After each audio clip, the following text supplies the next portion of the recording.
Allahu Akbar. Jangan harap akan muncul kebaikan dari orang tersebut.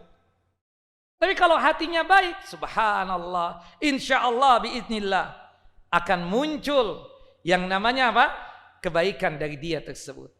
Karena semuanya itu bersumber dari hati.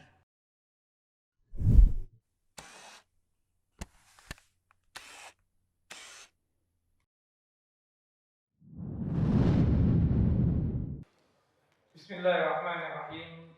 Assalamualaikum warahmatullahi wabarakatuh.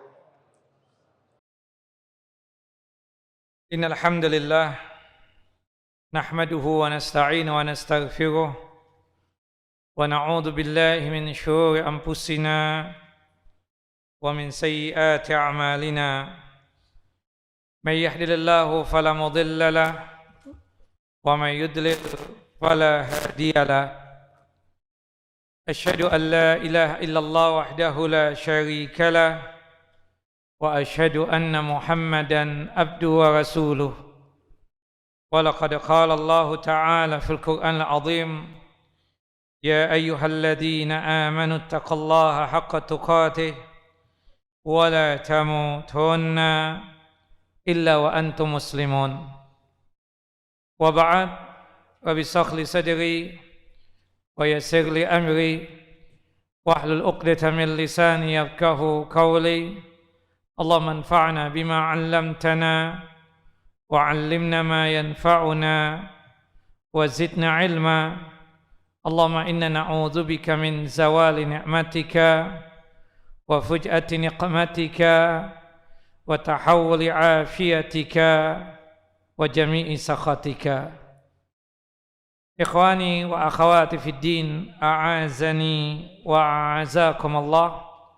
Bapak dan Ibu yang dimuliakan oleh Allahu Jalla Jalaluh. Alhamdulillah, pada kesempatan kali ini kita kembali bersua di tempat yang mulia ini, fi baitin min buyutillah, di rumah Allah, di antara rumah-rumah Allahu Jalla Jalaluh yang ada di muka bumi ini, untuk tujuan ta'ammuk dan tafaqquh fid din, untuk tujuan memperdalam din Allah dan agama Allahu Jalla Jalaluh. Dan ini adalah satu kenikmatan yang sangat luar biasa yang kita dapatkan. Tidak semua muslimin, tidak semua muslimat mendapatkan nikmat sebagaimana yang kita dapatkan pada kesempatan kali ini. Doa kita dan harapan kita kepada Allahu Jalla wa Ala, semoga apa yang kita lakukan ini terhitung sebagai amal saleh kita dan terhitung sebagai mizan hasanat kita, timbangan amal kebajikan kita ketika kelak terjadinya pengadilan Allah Jalla wa Ala di padang mahsyar. Doa kita dan harapan kita kepada Allah Jalla wa Ala, semoga apa yang kita lakukan ini sebagai caranya Allah Jalla wa Ala untuk menjatuhkan ridha dan rahmatnya atas kita semua, sehingga kita semua dimasukkan ke dalam jannah dan surganya tanpa ada hisab. Amin ya rabbal alamin. Salawat dan salam selalu tercurah kepada Nabi kita Muhammad sallallahu alaihi wasallam, Nabi yang telah menyampaikan amanah Allah, Nabi yang telah mengajarkan kepada kita tentang iman dan Islam, sehingga kita bisa merasakan manisnya keimanan dan lezatnya keislaman. Bapak dan Ibu yang dimuliakan oleh Allahu Jalla wa Ala, insyaallah biiznillah kita akan membahas tentang masalah ketakwaan. Kalau kita paham dan mengerti dari ibadah siam yang kita laksanakan 1 bulan full berkaitan dengan puasa Ramadan, tujuan utamanya itu adalah membentuk pribadi yang bertakwa kepada Allah Jalla wa Ala, sebagaimana yang Allah Jalla wa Ala nyatakan di dalam surah Al-Baqarah, surah yang kedua, ayat 183. Ya ayyuhalladzina amanu kutiba alaikumus siyam kama kutiba alal ladzina min qablikum la'allakum tattaqun. Wahai orang-orang yang beriman, telah diwajibkan atas kalian untuk melaksanakan ibadah siam atau ibadah puasa sebagaimana umat-umat terdahulu juga diwajibkan untuk melaksanakan ibadah siam atau ibadah puasa. Tujuannya tidak lain adalah untuk menggapai gelar ketakwaan. Jangan sampai ada anggapan bahwasannya kita melaksanakan siam itu cuma sekedar merasakan lapar dan haus. Bisa jadi termasuk hikmah, kita katakan iya, untuk merasakan bagaimana perihnya saudara kita sesama muslim ketika kondisi mereka fakir, miskin, tidak bisa makan, tidak bisa minum. Di situ kita merasakan kesusahan yang dialami oleh mereka. Tapi itu hikmah di balik melaksanakan ibadah siam. Tapi tujuan utama kita melaksanakan ibadah siam atau ibadah puasa ini tidak lain adalah untuk melaksanakan atau untuk mendapatkan gelar ketakwaan di sisi Allahu Jalla Jalaluh. Maka kalau kita melihat dari apa yang kita lakukan, di antara kita ini ada yang sudah melaksanakan ibadah siam Ramadan ya 10 tahun, ada yang sudah melaksanakan 20 tahun, ada yang melaksanakan ya sudah berapa kita katakan 30 tahun, 40 tahun, bahkan ada yang 50 tahun. Tapi pernah enggak di antara kita itu berpikir kita ya sudahkah menjadi hamba yang bertakwa di sisi Allah Jalla Jalaluh dengan kita melaksanakan ibadah siam tersebut, atau kita melaksanakan puasa Ramadan yang biasa kita lakukan di setiap tahun tersebut itu cuma sebatas tradisi atau budaya belaka. Nah, ini yang ingin kita kupas tuntas. Jadi jangan sampai kita tersebut melupakan dari target dan tujuan dari kita melaksanakan ibadah siam atau ibadah puasa, yaitu menjadi manusia yang bertakwa di sisi Allah Jalla Jalaluh. Kata-kata takwa itu terambil dari kata-kata waqa. Waqa itu bisa kita artikan menjauh ya, atau bisa kita artikan ya menghindari, bisa juga diartikan melindungi. Ya, makanya disebutkan oleh para ulama ta'rif at-taqwa lughatan wa istilahan. Definisi daripada takwa baik secara etimologi, secara bahasa ataupun secara istilah syar'i. At-taqwa lughatan al-wiqayah. Wiqayah itu secara bahasa itu adalah tameng. Disebutkan seperti kita mengatakan kepada saudara kita sesama muslim, ittaqillaha, bertakwalah engkau kepada Allah. Maksudnya apa? Ij'al bainaka wa baina adabillahi wiqayah. Jadikan antaramu dan antara siksa dan adab Allah Jalla wa Ala tameng. Menjauh dari azab Allah Jalla wa Ala dengan melaksanakan perintah Allah dan menjauhi segala larangan-larangan Allah Jalla Jalaluh. Subhanallah, dalam satu hadis Nabi SAW, hadis dari Adi bin Hatim radhiyallahu an, semoga Allah Jalla wa Ala meridhai beliau, anna Rasulullah sallallahu alaihi wasallam qala, bahwasanya Rasulullah sallallahu alaihi wasallam bersabda, ittaqun nara walau bisyaqqi tamaratin. Takutlah engkau dari siksa api neraka walaupun cuma sekedar bersedekah dengan secuil kurma. Secuil kurma, syaqqa ya, itu ada kurma satu butir, kita belah menjadi dua. Satu butir yang pertamanya untuk kita makan, satu butir yang keduanya itu untuk setengah butirnya dari kurma yang satu butir tadi itu kita belah jadi dua. Belahan yang pertama untuk kita makan, belahan yang kedua untuk kita sedekahkan. Hatta cuma sekedar ya secuil daripada kurma tersebut, takutlah engkau ya akan siksa api neraka. Dengan kita bersedekah itu kan melaksanakan perintah Allah Jalla wa Ala. Tujuannya agar kita tersebut terhindar dari yang namanya siksa api neraka. Itulah takwa. Sahabat yang mulia Abdurrahman bin Sahrin Ad-Dawsi Al-Yamani, yang sering disebut dengan sebutan Abu Hurairah radhiyallahu an, itu pernah ditanya oleh muridnya, ya Abu Hurairah, ma taqwa? Apa yang dimaksud dengan takwa tersebut? Abu Hurairah radhiyallahu an balik bertanya kepada muridnya, jika engkau, wahai muridku, wahai anakku, berjalan di suatu jalan yang dimana di jalan tersebut penuh dengan rintangan, penuh dengan gangguan, penuh dengan kerikil-kerikil tajam, apa sikap engkau ketika berada di jalan tersebut? Spontanitas muridnya mengatakan, ittaqaitu, aku menjauh dan menghindar dari jalan tersebut, tidak mau untuk melewati itu jalan. Subhanallah, kata Abu Hurairah, itulah takwa. Takwa itu artinya menjauh dari adab Allah, menjauh dari siksa Allah Jalla wa'ala, dengan melaksanakan perintah-perintah Allah Jalla wa'ala, dan menjauhi segala larangan-larangan Allah Jalla Jalaluh. Sedangkan definisi daripada takwa, subhanallah, banyak sekali para ulama mendefinisikan tentang masalah takwa tersebut. Paling bagusnya apa yang diucapkan oleh murid, ya, sahabat yang mulia Abdullah ibnu Abbas radhiyallahu anhuma, yang bernama Talaq bin Habib. Talaq bin Habib mengatakan, idza waqa'atil fitan, apabila telah terjadi fitnah-fitnah, fa'atfi'uha bitaqwa, maka padamkanlah fitnah-fitnah tersebut dengan ketakwaan. Itu yang dikatakan oleh Habib atau Talaq bin Habib. Jadi kalau sekiranya ya fitnah telah ada di sekitar kita, dan fitnah itu luar biasa, maka padamkanlah, matikanlah dengan apa? Dengan ketakwaan. Murid-muridnya bertanya, qalu wa ma taqwa? Apa yang dimaksud dengan takwa tersebut?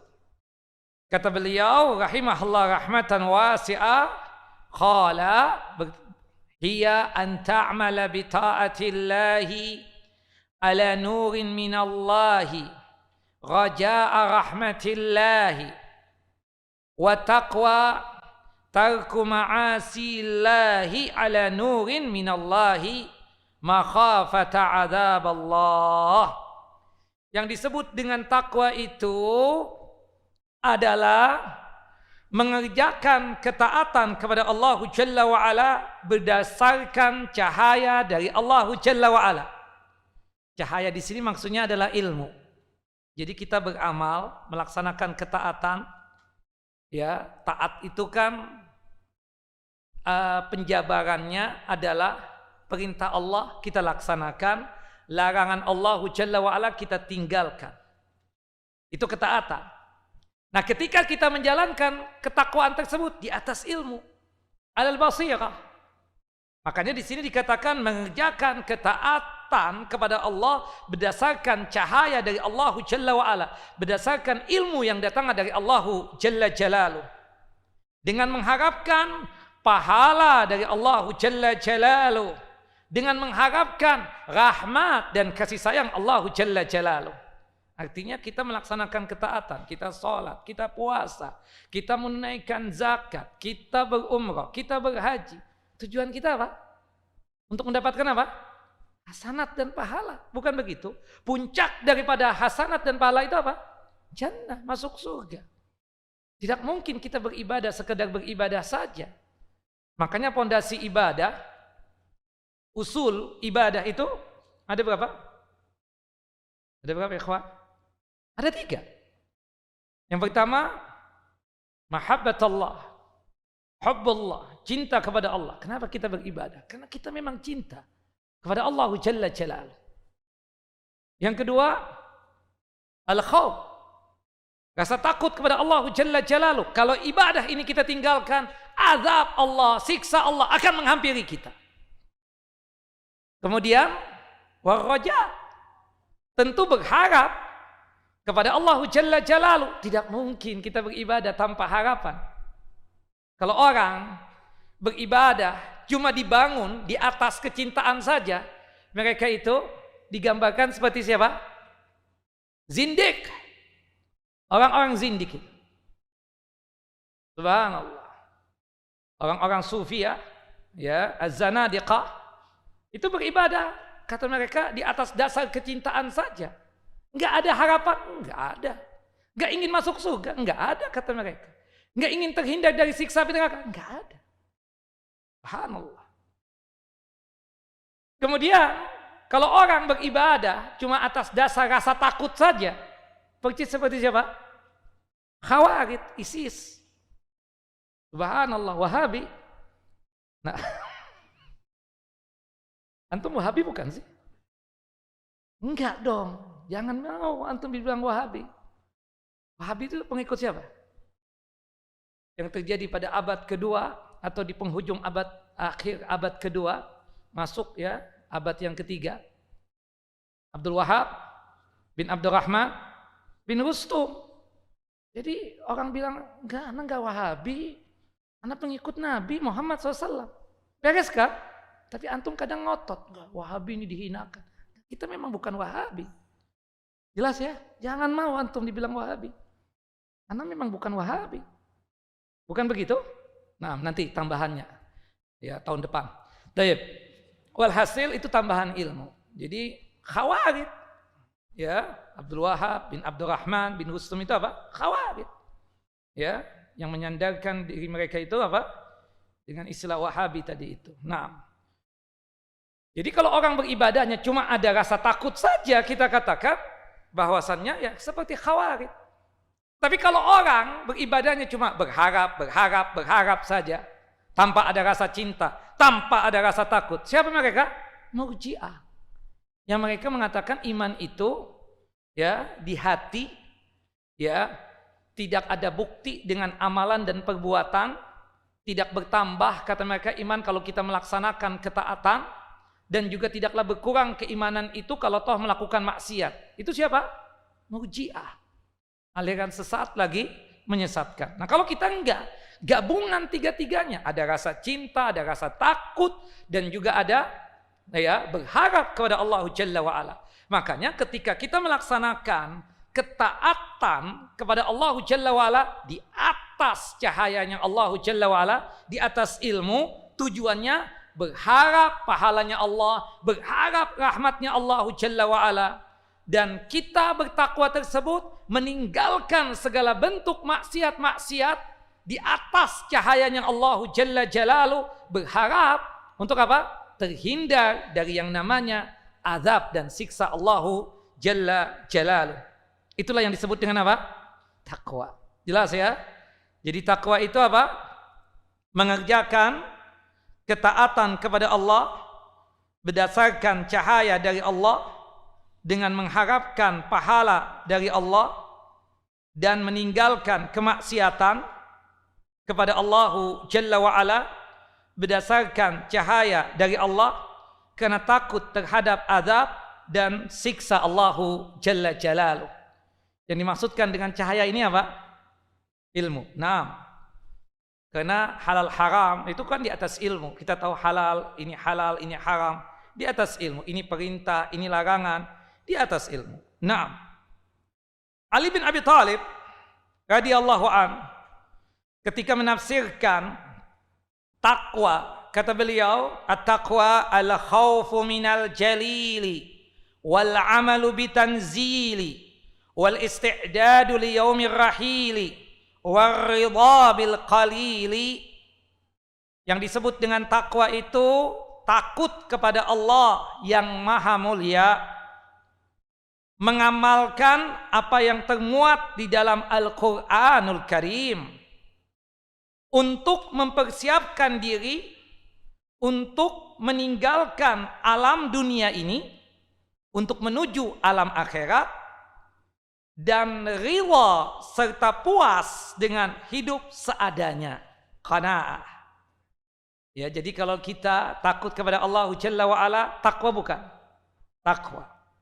Kalau kita beramal, mengamalkan apa yang ada dalam Al-Quranul Karim dan apa yang ada dalam hadis Nabi SAW, takwa bukan? Takwa. Kalau kita beramal itu tujuannya untuk apa sih? Antum belajar seperti ini, Masya Allah, dengan penuh semangat, ta'amuk dan tafaqquh fid din. Kemudian ilmu yang antum dapatkan, antum amalkan, tujuannya untuk apa? Persiapan untuk menghadapi apa? Akhirat. Dan terakhir, Kalau Allah Jalla wa'ala menguji kita dengan sesuatu yang sedikit, aku di bawah takut jatuh. Nah, ridha, puas dengan apa yang Allah Jalla wa'ala berikan. Tetap bersyukur. Meskipun kita merasa apa yang kita dapatkan apa? Seadanya.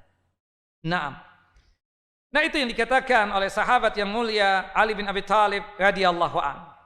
Nah kemudian ikhwan wa akhawati fid din a'azani wa a'azakumullah, kalau kita hubungkan dengan apa yang kita lakukan selama Ramadan ini, kita kemudian bertanya-tanya, apakah kita ini sudah menjadi manusia yang bertakwa ataukah bukan? Kemudian kalau takwa itu ada, letaknya di mana takwa itu? Letaknya di mana? Takwa tersebut. Ada satu hadis yang sahih, hadis dari hadis yang dikeluarkan oleh Al-Imam Al-Bukhari dan Muslim, anna Rasulullah sallallahu alaihi wasallam qaal, bahwasanya Rasulullah sallallahu alaihi wasallam bersabda, ala wa inna fil jasadi mudghah. Ketahuilah, di dalam jasad kita ini, di dalam tubuh kita ini, itu ada segumpal daging. Segumpal daging. Idza saluhat saluhal jasadu kullu. Kalau segumpal daging tadi baik, bagus, maka tubuh ini, jasad ini juga akan menjadi apa? Menjadi baik. Wa idza fasadat fasadal jasadu kullu. Apabila segumpal darah tadi rusak atau sakit, maka akan mengakibatkan jasad ini, tubuh ini juga seluruhnya akan menjadi apa? Menjadi sakit, menjadi rusak juga. Ala wahiyya al-qalbu. Ketahuilah, segumpal darah tersebut apa? Hati, qalbu kita. Subhanallah, Luqmanul Hakim, seorang hamba yang saleh, ketika dia ditugaskan oleh tuannya, kebetulan tuannya itu menugaskan Luqmanul Hakim untuk menggembala kambing. Ketika tuannya datang, tuannya tersebut berkata kepada Luqmanul Hakim, ya Luqman, tolong dong ambilkan bagian yang terbaik dari kambing. Disembelih seekor kambing oleh Luqmanul Hakim, diambilkan jantungnya, kolbunya kambing tersebut, diserahkan kepada tuannya. Ini loh bagian kambing yang terbaik. Kemudian tuannya ini berkata lagi kepada Luqmanul Hakim, ya Luqman, tolong dong ambilkan bagian yang terjelek dari bagian tubuh kambing. Disembelih lagi seekor kambing oleh Luqmanul Hakim. Subhanallah, kalau orang berpikir kan, loh, kalau ada yang terbaik di bagian tubuh itu, pasti ada yang terburuk dan terjelek. Bukan mengambil apa? Jeroannya, enggak. Kambing yang sudah disembelih tadi, tidak. Dia sembelih seekor kambing lagi. Dibawakan lagi jantungnya kambing, kolbunya kambing. Kalau bahasa kita itu apa? Hatinya kambing. Ya, di sini ya jantung nih. Kolbunya, makanya kolbun. Serahkan lagi. Ini loh, yang terjelek dari bagian kambing. Tuannya keheranan. Ya Luqman, ana suruh antum ini untuk mengambil bagian daripada kambing yang terbaik, antum kasihkan kolbunya atau jantungnya kambing. Aku suruh lagi untuk mengambil bagian yang terjelek. Subhanallah, hal yang sama yang engkau bawakan, jantungnya juga, kolbunya juga. Apa ini maksudnya? Luqmanul Hakim, subhanallah, seorang hamba yang saleh, yang penuh dengan hikmah. Kata Luqmanul Hakim, manusia itu jadi baik, asbabnya, asal mulanya dari hatinya. Kalau hatinya, kolbunya baik, maka seluruh tubuhnya itu berpengaruh akan menjadi baik. Tapi manusia itu bisa menjadi jahat, menjadi jelek, karena dari hati juga. Nah, disitulah tempatnya takwa. Jika rusak kalbu kita ini, Allahu Akbar, jangan harap akan muncul kebaikan dari orang tersebut. Tapi kalau hatinya baik, subhanallah, insyaallah biiznillah, akan muncul yang namanya apa? Kebaikan dari dia tersebut. Karena semuanya itu bersumber dari hati. Subhanallah. Makanya kalau kita melihat ya, orang kelihatannya penampilan keren, wajah cantik, lagi ganteng kalau laki-laki ya, kalau perempuan cantik. Raganya itu menakjubkan. Tapi kalau hati rusak, Allahu Akbar, kita untuk kumpul dengan dia saja tidak enak itu. Subhanallah. Makanya kecuali kalau misalnya seirama, sama-sama memiliki hati yang jelek juga, itu akan ngumpul. Karena ruh ini, jiwa ini kan seperti tentara yang saling ada satu kesatuan. Kalau hati baik ketemu dengan hati yang baik, dia akan ngumpul. Tapi yang jelek juga begitu. Subhanallah. Nah, sekarang pertanyaannya kepada kita. Kita ini sudah belum menjadi manusia yang bertakwa? Rasul mengatakan, at-taqwa hahuna, at-taqwa hahuna. Di sini loh.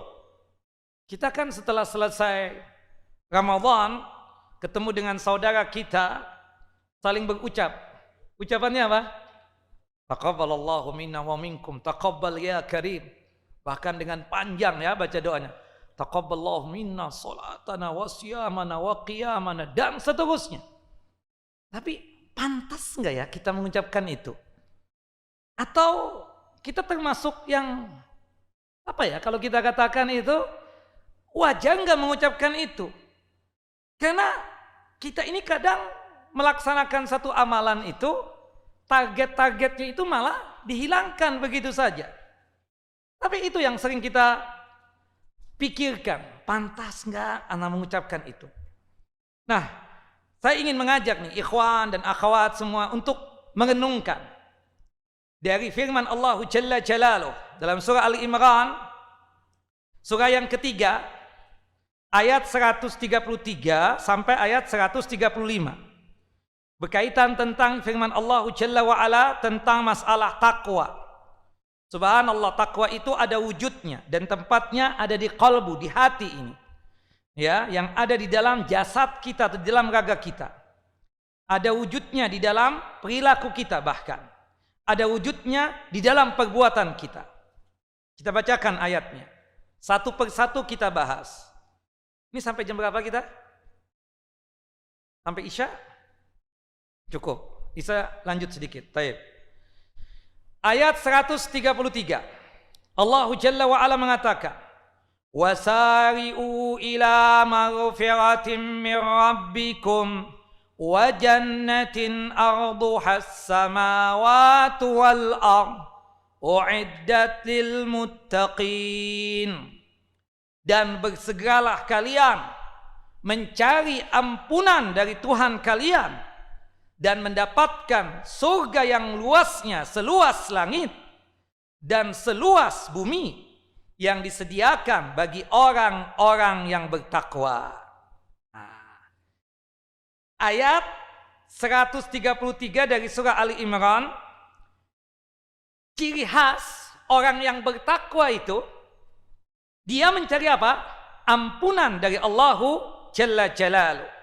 Subhanallah. Ya, kita ini bukanlah manusia yang suci. Ya, kita ini manusia yang punya potensi melakukan perbuatan dosa. Siapapun orangnya, ana, antum, dia, fulan, fulana, dan seterusnya. Kata Nabi kita Muhammad SAW, kullu bani adama khatta'un wa khairal khatta'ina at-tawabun. Setiap anak keturunan manusia itu apa? Punya khilaf, punya potensi melakukan perbuatan dosa. Mungkin antum merasa, anak enggak pernah melakukan perbuatan dosa. Tapi punya potensi enggak? Punya potensi untuk melakukan perbuatan dosa. Atau bisa jadi terjerumus ke dalam dosa tersebut. Subhanallah. Berhubung kita ini punya potensi melakukan perbuatan dosa, bahkan termasuk pelaku dosa, Alhamdulillahnya dosa itu tidak ada aromanya, tidak ada baunya. Anda tidak bisa bayangkan kalau dosa itu ada baunya, ada aromanya. Mungkin semua kita ini akan kebauan. Kita nggak bakalan bisa kumpul satu dengan yang lainnya. Tapi syukurnya Allah Jalla wa'ala membikin dosa itu tidak ada aromanya. Subhanallah. Kalau ada, nggak bakalan kita bisa hidup berdampingan. Nggak bakalan. Subhanallah. Allah Ta'ala memerintahkan kita untuk segera menuju ke surga. Ingat, sekali lagi. Surga yang kita rebutkan. Bukan kursi. Antum di sini nih, kita semua banyak. Ada kursi nih, satu ini. Satu kursi. Yang punya ustadz ini khusus. Antum gak boleh kan duduk di sini? Boleh ustadz kalau gak ada kajian. Ya. Tapi kalau ada kajian, pasti ustadz dong yang duduk di sini. Oke. Kita sedang memperebutkan ini kursi. Kalau kita memperebutkan ini kursi, Anda yang dapat kursi ini, antum bisa duduk tidak? Tidak bisa duduk di atasnya. Tapi yang kita rebutkan ini apa? Surga. Yang dimana surga itu luasnya seluas 7 lapis langit dan 7 lapis bumi. Antum bayangkan jarak bumi ke langit yang pertama itu 500 tahun perjalanan. Langit yang pertama menuju langit yang kedua itu 500 tahun perjalanan. Langit yang kedua ke langit yang ketiga 500 tahun perjalanan. Seperti itu seterusnya. Apa luasnya itu langit. Bumi 7 lapis juga. Ini gabungan 7 lapis langit dan 7 lapis bumi. Jadi kalau kita memperebutkan surga wajar tidak? Tapi kalau memperebutkan kursi gak bakalan dapat nih. Apalagi yang di pojokan yang bersandar-sandar itu. Gak bakalan dapat ini. Mustahil dia dapat. Subhanallah. Iya kan? Ini surga yang kita dapatkan. Maka Allah Jalla wa'ala memerintahkan kita. Bersegeralah kalian untuk menggapai ampunan Allah Jalla wa'ala. Tujuannya tidak lain kalau mendapatkan ampunan Allah Jalla wa'ala, mendapatkan jannah dan surganya Allah Jalla wa'ala yang luasnya itu seluas 7 lapis langit dan 7 lapis bumi. Disediakan untuk siapa? Uiddatil muttaqin. Disediakan untuk orang-orang yang bertakwa. Allahu akbar. Nah, itu baru ayat 133 dari surah Ali Imran. Kita masuk pada ayat 134-nya. Allah Jalla wa'ala mengatakan, kalau kita ingin mendapatkan jannah dan surga, maka disebutkan pada ayat 134, 135. Yang pertama kan minta ampun. Yang kedua ini 134 Allah mengatakan alladzina yunfikuna fis sarra'i wad-dharra wal kadhiminal ghaidha wal 'afina 'anil nas wallahu yuhibbul muhsinin. Uiddatil muttaqin. Itu surga. Surga yang luasnya 7 lapis langit dan 7 lapis bumi tadi itu dipersediakan untuk orang yang bertakwa. Sifatnya bagaimana sih orang yang bertakwa itu? Alladzina yunfikuna fis sarra'i wad-dharra. Mereka itu selalu berinfak, bersedekah, baik di waktu lapang ataupun di waktu sempit. Subhanallah, kalau lagi lapang enak kan? Kita punya fulus banyak, duit kita kayak tisu. Comot ada lagi, comot ada lagi. Bersedekah, siapapun yang datang enak gak ngasih? Enak, mudah. Tapi kalau lagi sempit, pas-pasan, waktu zaman Covid itu kan banyak kejadian teman-teman tuh kondisinya lungwe, tersungkur, banyak gitu. Udah ngaji, udah. Tapi kadang, aduh gimana Ustaz, gak jalan bisnis anak Ustaz, gimana Ustaz, ya Allah tabungan habis Ustaz, mulai berkurang Ustaz, biasa dapat sekian, dapat segini. Antum nih biasa dapat 5 50 juta. Tahu-tahu berkurang. Cuma dapat 10 juta per bulan. Ada perasaan gak enak gak di hati? Ada enggak? Apa biasa-biasa aja? Oh biasa aja Ustaz. Ya berarti antum kelainan.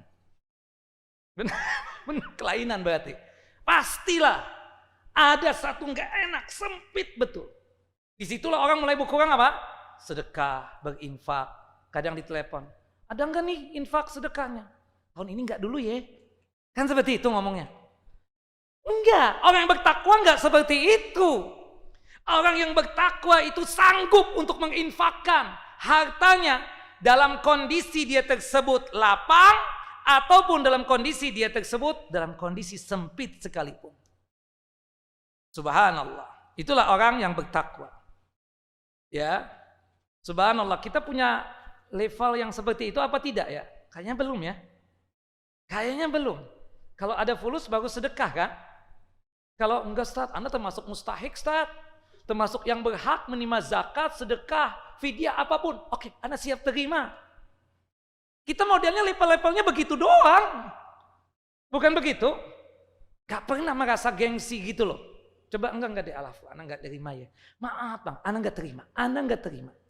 Anda bukan mustahikut zakat, Anda enggak berhak juga untuk mendapatkan sedekah antum. Ini enggak. Tapi hadiah, halas kalau hadiah ya. Iya kan? Seperti itu. Karena bukan berarti enak di hati itu kalau orang menerima zakat, asyik dapat fulus. Enggak begitu orang yang bertakwa itu. Kita punya level yang harus naik setelah Ramadan ini. Ya, yang kita tetap bersedekah, berinfak, walaupun dalam kondisi yang sempit sekalipun. 1 menit setelah ini azan. Nah, kita lihat contohnya Nabi kita Muhammad sallallahu alaihi wasallam. Nabi Muhammad orang kaya enggak sih? Antum harus jujur nih, kaya apa fakir? Miskin?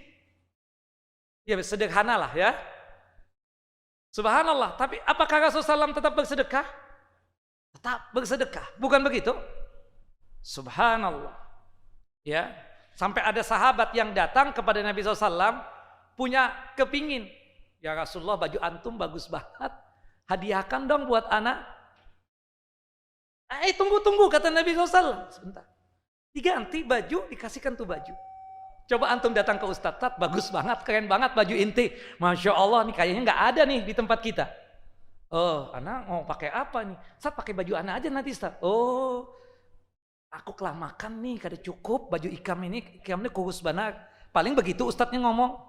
Nanti Anda carikan. Atau nanti Anda carikan. Tapi beda kualitasnya. Bukan begitu?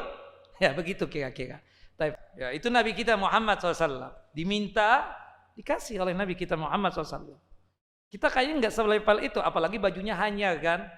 Oh bagus nih baju nih Ustadz kayaknya nih. Ustadz datang. Anda hanya beli. Hanya nukar tadi. Kan paling begitu ngomong. Ya Allah diminta. Kan sayang. Subhanallah. Berat. Nabi Muhammad SAW bukan orang yang berkecukupan. Kadang di rumah Nabi kita Muhammad SAW nggak ada makanan loh. Kadang nggak ada makanan. Sampai didapatkan cuma sebatas kurma dan air putih doang. Kalau kita kan beimit-imit tuh, subhanallah beimit-imit. Ada yang datang, minta juga kepada kita, oh nanti dulu deh, kita belum, anak istri kita belum. Kan begitu pikiran kita. Subhanallah, dengan beralasan apa? Sedekah yang paling bagus, infak yang paling bagus kepada anak dan istri. Bukan begitu? Subhanallah. Iya kan? Tapi Nabi kita Muhammad SAW enggak. Pernah Nabi Muhammad SAW tidak ada. Datang ada seorang perempuan. Fakirah, miskinah. Menuntun 2 anak perempuannya. Dimintain Ibunda Aisyah, ada makanan enggak? Subhanallah, kebetulan cuma ada 2 butir kurma. Enggak ada makanan lain. 2 butir kurma doang. Dikasihkan tuh kepada itu perempuan. Subhanallah, ibunya nih Masya Allah sayang. 1 butir kurma dikasihkan kepada anak yang pertama. 1 butir yang kedua dikasihkan kepada anak yang kedua. Subhanallah, kita cerita tentang masalah itu luar biasa ya. Kasih sayangnya orang tua kepada anaknya. Tapi yang kita dapatkan, ibunda kita Aisyah radhiyallahu anha seperti itu, sanggup untuk menjalankan sebagaimana Nabi kita Muhammad sallallahu alaihi wasallam. Kalau kita kan berpikirnya lain. Ada makanan buka puasa aja, yang mana yang paling enak nih? Ada local food, ada Arabian food. Anda jarang nih Arabian food. Kebetulan sedikit nih yang nyumbang kan? Bagian penitia nih. Subhanallah. Yang ini lain nanti aja deh. Subhanallah. Ya kan? Oh ini untuk ustadz. Kan seperti itu. Atau, kita yang dapat duluan deh. Kita kepingin Pak, enak tuh kayaknya. Iya nih Masya Allah, Anda dapat 1, kalau 2 Anda kasih antum. Ada enggak? Anda dapat 1, Anda kasih antum mau? Enggak ada itu. Apalagi itu makanan nikmat banget buat dia, jarang dia dapatkan. Subhanallah.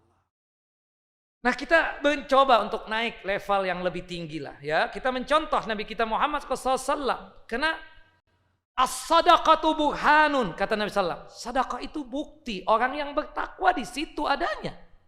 Orang bertakwa itu tidak menunggu kaya untuk berinfak. Bukan begitu? Buktikan kita ini sebagai orang yang bertakwa. Kita ada, tidak ada, tetap berinfak. Tetap berinfak. Subhanallah, ada cerita yang sangat menarik. Seorang alim. Namanya Syakik Al-Bakhi. Naam, Syakik ya Al-Bakhi. Subhanallah, Syakik Al-Bakhi ini pernah ditanya oleh gurunya.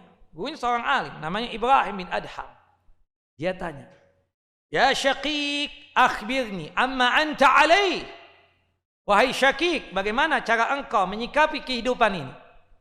Syakik menjawab, "Ama ana idza ruziktu akaltu wa idza muni'tu sabartu."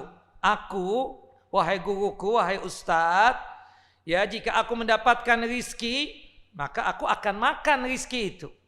Dan jika aku tidak mendapatkan rizki atau nikmat, ya aku sudah deh bersabar saja. Subhanallah, gurunya Ibrahim bin Adham mengatakan, ya, subhanallah, kata gurunya, "Hakadha ta'malu kilabu balkhin indi." Wahai Syakik, wahai muridku, engkau tahu enggak? Anjing-anjing di negeriku, di daerah Balakh ini, itu seperti pekerjaan yang tadi itu. Dapat rizki makan, kalau enggak dapat rizki ya sabar. Anjing sanggup bersabar. Kita enggak seperti itu levelnya, kata beliau. Rahimahullah rahmatan wasi'ah. Subhanallah. Orang yang bertakwa itu tidak seperti anjing-anjing tadi. Dapat rizki, dapat nikmat, makan. Kalau enggak dapat rizki, enggak dapat nikmat, enggak makan. Sabar aja. Enggak seperti itu. Kemudian gurunya menjawab lagi. Ya, ketika ditanya oleh Syakik, kalau begitu apa yang disebut dengan takwa itu? Kata gurunya begini, "Idza ruziktu athartu wa idza muni'tu syakartu." Jika aku mendapatkan rizki, mendapatkan nikmat, maka aku akan berbagi kepada orang lain. Subhanallah. Jika aku tidak mendapatkan nikmat tersebut, maka aku akan mensyukurinya. Sanggup enggak begitu? Seperti enggak sanggup ya bersyukur kepada Allahu Jalla wa'ala jika terhalangi rizki tersebut. Kita kan dapat rizki ya alhamdulillah. Tapi pernah enggak berpikir kita dapat sekian, nanti deh insya Allah Anda mau sedekah, mau berinfak. Enggak. Kadang yang kita pikirkan buat kita dulu deh. Istri, anak, dan seterusnya itu. Enggak pernah. Kita itu ingin berbagi kepada orang-orang yang membutuhkan. Jarang, ada mungkin di antara kita. Tapi jarang. Kata-kata dia dulu deh, kan seperti itu. Nah kemudian ketika terhalangi rizki dan nikmat itu, ada di antara kita bersyukur? Enggak. Sabar iya. Malah yang ada lagi yang na'udzubillah berkeluh kesah. Subhanallah. Walhasil dengan Ramadan ini, cobalah kita itu naik level lah. Ya. Jangan sampai kita bersedekahnya itu kalau lagi lapang saja. Tolong dong, harta lagi sempit juga tetap bersedekah. Jangan kita beranggapan bersedekah itu cuma dimiliki oleh orang-orang yang kaya, yang sudah menunaikan zakat, yang hartanya itu sudah sampai nisab dan haul. Enggak. Kita yang belum berzakat sekalipun, yang harta kita pas-pasan sekalipun, kita tetap berinfak. Kita tetap bersedekah. Dan subhanallah, itu yang akan menyelamatkan kita di alam barzah nanti. Subhanallah. Inna sadaqata tudfi'u ghadaballah. Dengan kita bersedekah itu memadamkan murka dan amarah Allahu Jalla wa Ala. Kita lihat lagi ayat yang selanjutnya. Ya, atau ayat yang sama, maaf. Ya, ayat 100 tadi disebutkan di dalam ayat yang sama tadi, ayat 135, Allahu Jalla wa Ala menyebutkan alladzina yunfiquna fis sarai wad dharra. Ya, pada ayat 134, Ayat 134 itu Allah Jalla wa Ala menyebutkan bahwasannya orang yang bertakwa itu yang sanggup untuk berinfak pada saat dia lapang dan pada saat dia sempit. Kemudian diteruskan wal kadhiminal ghaidha wal 'afina 'anil nas. Orang yang sanggup menahan amarah dan sanggup untuk memaafkan manusia. Nah, ini juga berat nih. Subhanallah, ciri khas orang yang bertakwa itu sanggup untuk menahan amarah. Ciri khas orang bertakwa itu sanggup dia tersebut apa? Ya, memaafkan orang lain ketika orang lain tersebut khilaf dan salah, kemudian dia datang kepada kita bersimpu dan meminta maaf. Subhanallah, disebutkan dalam satu hadis yang sahih, hadis dari Abu Hurairah radhiyallahu an, hadis yang dikeluarkan oleh Al-Imam Muslim, ya, ma zadallahu 'abdan bi'afwin illa izzan.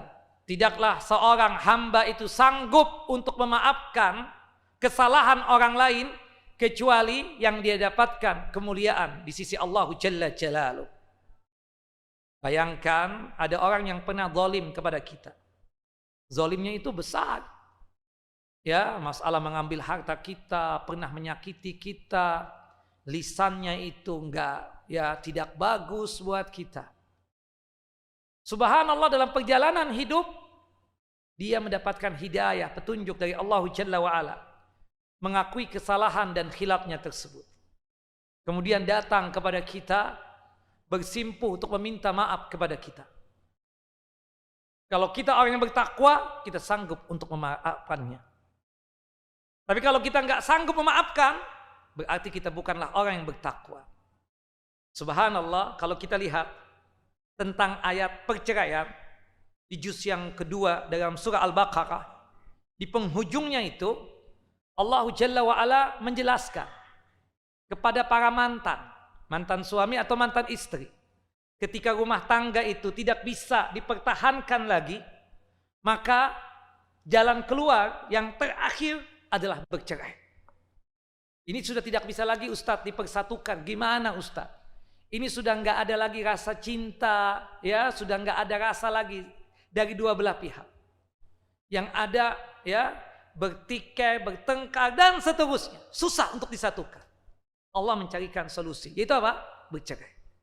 Tapi di ujungnya Allah Jalla wa Ala mengingatkan kepada mantan suami, kepada mantan istri.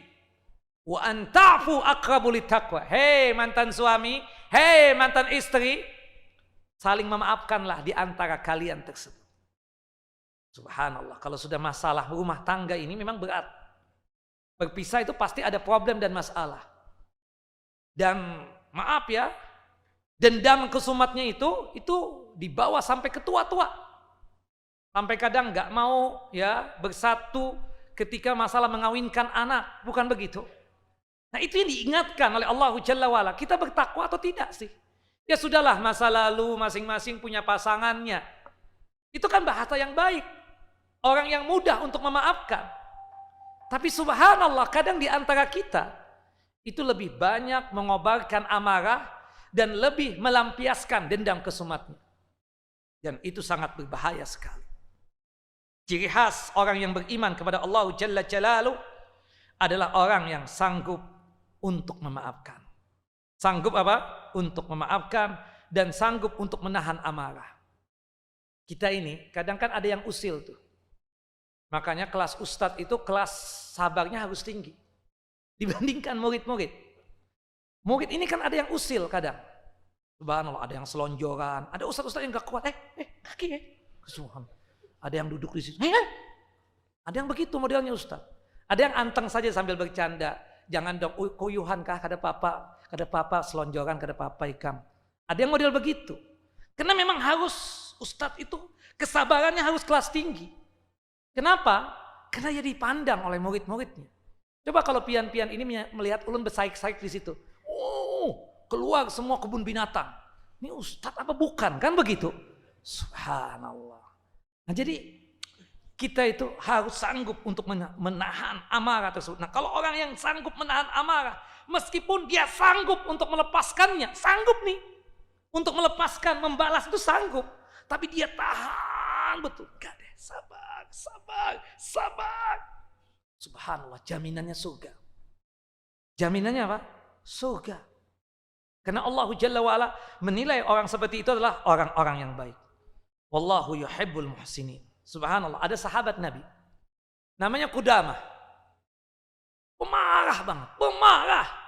Gak bisa diculek-sodik. Subhanallah, pemarah banget. Suatu hari tahu-tahu dia tanya sama Nabi. Ya Rasulullah, ausuni ya Rasulullah. Tolong dong kasih wasiat kepada aku. Apa jawab Nabi? La taghdab. Jangan engkau marah. Ya Allah, ya Rasulullah, apalagi ya Rasulullah? La taghdab. Jangan engkau marah. Subhanallah. Akhirnya satu wasiat tadi dijalankan oleh Qudamah radhiyallahu anhu. Sampai dia tersebut menjadi seorang yang betul-betul sanggup untuk menahan amarah. Nah, kenapa? Ada kan orang mengatakan, ya Ustaz memang tabiat ana Ustaz, begini Ustaz, ana nggak kuat Ustaz, kalau dicolek sedikit Ustaz, pinginnya mau duguin orang, habis tuh orang dengan lisan ana. Kan begitu, ada kan alasan teman-teman itu. Tapi ternyata itu bisa dihilangkan. Buktinya sahabat tadi yang bernama Qudamah radhiyallahu anhu. Kita tahan. Kita kan dalam kehidupan ini ada yang cocok dengan kita, ada yang tidak cocok dengan kita. Bukan begitu? Ada yang sifatnya tersebut sehati, ada yang tidak sehati. Tapi ketika kita tidak cocok dengan seseorang, bahkan orang itu melontarkan kata-kata yang gak bagus untuk kita, atau apalah ya, kita berusaha untuk menahan. Jangan sampai ya amarah ini kita keluarkan. Jangan sampai dikeluarkan. Itu sangat berbahaya buat diri kita. Subhanallah. Maka oleh sebab itu ada jaminan bagi mereka-mereka yang suka menahan amarah tadi. Seperti itu. Wallahu a'lam. Nah kemudian selanjutnya ikhwan wa akhawati fid din a'azani wa a'azakumullah. Pada ayat 135-nya namanya kita manusia sebagai hamba yang berpotensi melakukan perbuatan dosa. Di awal Allah berbicara tentang masalah ampunan. Pada ayat 135-nya Allah Jalla wa'ala juga berbicara tentang masalah meminta ampun. Walladzina idza fa'alu fahisatan aw dzalamu anfusahum dzakarallaha fastaghfaru lidzunubihim wa may yaghfiru dzunuba illallah wa lam yusirru ala ma fa'alu wa hum ya'lamun. Dan orang-orang yang apabila mengerjakan perbuatan keji atau menzalimi diri sendiri, mereka segera mengingat Allah lalu memohon ampunan atas dosa-dosa yang mereka lakukan. Dan siapa lagi yang dapat mengampuni dosa-dosanya selain Allah Jalla Jalaluh? Hanya Allah yang sanggup mengampuni dosa-dosanya. Mereka pun tidak meneruskan perbuatan dosa itu sedangkan mereka mengetahui. Nah, ya, makanya kita dianjurkan dalam setiap hari beristighfar berapa kali? 100 kali ya. Sebenarnya 100 kali itu kedikitan. Zikir pagi, zikir petang kan ada. Kalau kita melihat Nabi itu ternyata Nabi itu paling sedikit 70 atau 100. Ternyata Nabi itu lebih beristighfarnya kalau kita perhatikan ya. Pernah Nabi SAW lagi asyik duduk-duduk bersama para sahabat. Beliau membaca doa atau istighfar seperti ini. Rabbighfirli wa tub alayya innaka antat tawwabur rahim. Rabbighfirli wa tub alayya innaka antat tawwabur rahim. Abdullah bin Mas'ud menghitung. Ya, Abdullah bin Mas'ud apa Abdullah bin Umar ya. Subhanallah, dia menghitung. Oh, 100 kali. Nah, pernah habis sholat nih beristighfar 100 kali pernah ya. Tapi seringnya berapa kali? 3 kali. Astaghfirullah, astaghfirullah. Seperti itu. Nah, belum lagi zikir pagi. Beliau beristighfar juga kan seperti itu.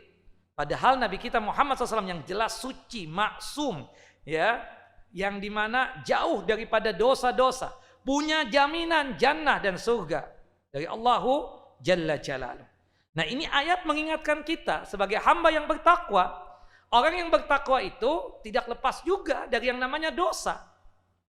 Pasti pernah terjerumus ke dalam dosa. Tapi ketika melakukan perbuatan dosa, segera apa? Meminta ampun kepada Allahu Jalla Jalaluh. Dzakarallaha fastaghfaru lidzunubihim. Beristighfar, memohon ampun kepada Allah Subhanahu wa taala. Nah, orang yang bertakwa itu jika dia terjebak di dalam satu dosa atau di suatu maksiat, dia berhenti berbuat dosa. Subhanallah, di bulan Ramadan kita sanggup ya melepas itu dosa-dosa. Memang ada keuntungan di bulan Ramadan ini. Pintu surga yang berjumlah 8 dibuka lebar-lebar. Pintu neraka yang berjumlah 7 ditutup rapat-rapat. Kemudian syaitan dibelenggu, dirantai. Maksudnya ada yang hakikatnya memang seperti itu. Ada yang berpendapat gembong-gembongnya saja yang diikat dan dirantai. Sedangkan anak buah syaitan tetap beraktivitas menggoda manusia. Ada yang berpendapat itu dipersulit jalannya syaitan untuk menggoda manusia. Makanya selama Ramadan sangat mudah melaksanakan kebaikan dan sangat mudah untuk meninggalkan maksiat. Tapi kita mengakui Ramadan enak betul tuh melepas maksiatnya. Bukan begitu? Selesai Ramadan kuat lagi tuh. Maka oleh sebab itu apa? Kita harus latih diri kita. Setiap kali kita terjebak, jatuh ke dalam jalannya dosa-dosa tersebut, segera beristighfar, meminta ampun kepada Allahu Jalla wa'ala.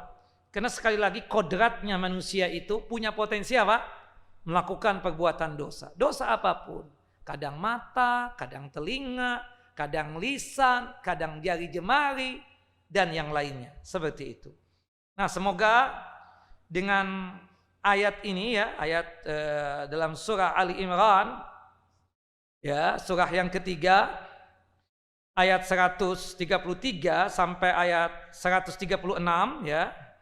135-nya itu berkaitan dengan amalannya, sedangkan 136 itu berkaitan tentang balasannya. Ketika kita sanggup menjalankan ya sifat ketakwaan tadi, ulaika jazaohum maghfiratum min rabbihim wa jannatun tajri min tahtihal anhar khalidina fiha wa ni'ma ajrul amilin. Balasan bagi mereka yaitu ampunan dari Allahu Jalla Jalaluh dan surga-surga yang mengalir di bawahnya sungai-sungai, mereka kekal di dalamnya. Itulah sebaik-baiknya pahala bagi orang-orang yang beramal menjalankan ketakwaan tadi.